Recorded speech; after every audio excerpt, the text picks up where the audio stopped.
Are you serious? Are you serious? The terrible massacre in Virginia Beach has left people just shaking their heads asking why.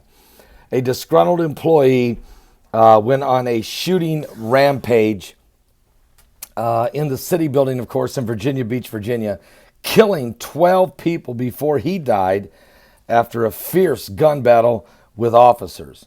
Yesterday afternoon, the massacres, the deadliest in the United States this year, and adds the Virginia coastal city to a grim list, folks, of places affected by mass violence of shooting. Witnesses said that they couldn't believe the level of the violence reaching their community, and especially in a workplace.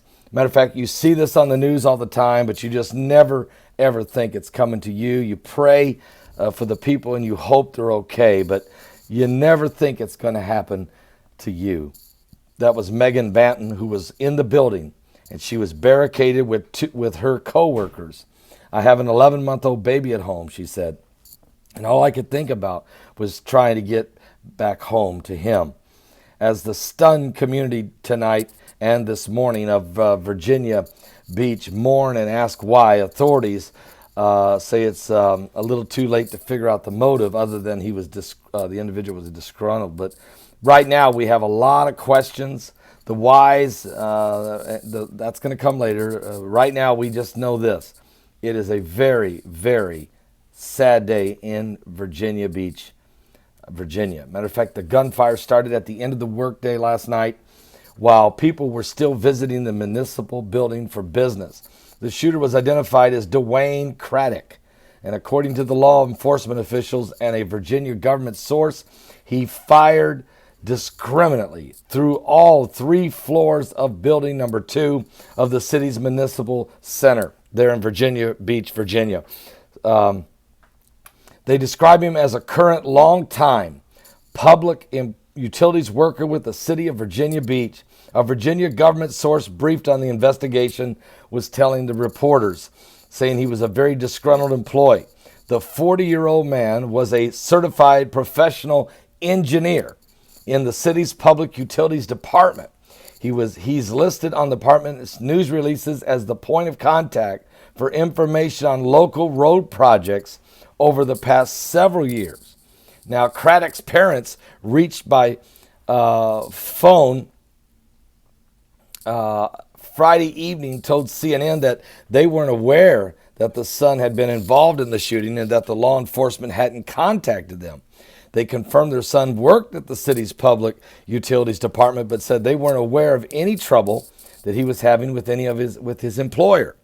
4 others in the shooting were hospitalized. They went through surgery last night, and 3 of the 4 are in critical condition, while 1 is in fair condition. An officer was shot in the gunfight, but he survived because of his ballistic vest. Thank God for that. 4 officers confronted the shooter inside the building in what the chief called a long gun battle.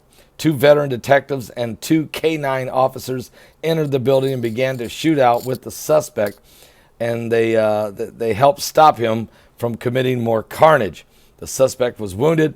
Officers tried to save him, but even though he was involved in a long-term gun battle with these officers, when they went down, they did what the cops do. They tried to save him. They rendered first aid, but he died.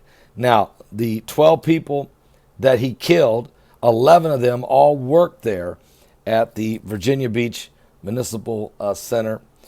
Only 1 civilian was killed. It was a man who was a contractor who was coming in there to get a permit, to fill out a permit for a job, for a contracting job. So there you go. A terrible scene.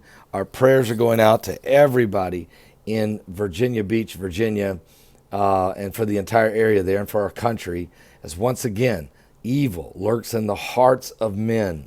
Evil continues to lurk within the heart of man. The Bible says, as it was in the days of Noah, so shall it be in the coming of the Son of Man. Well, there was a lot going on in the days of Noah, including a lot of violence. Men's hearts were on evil continually, it says.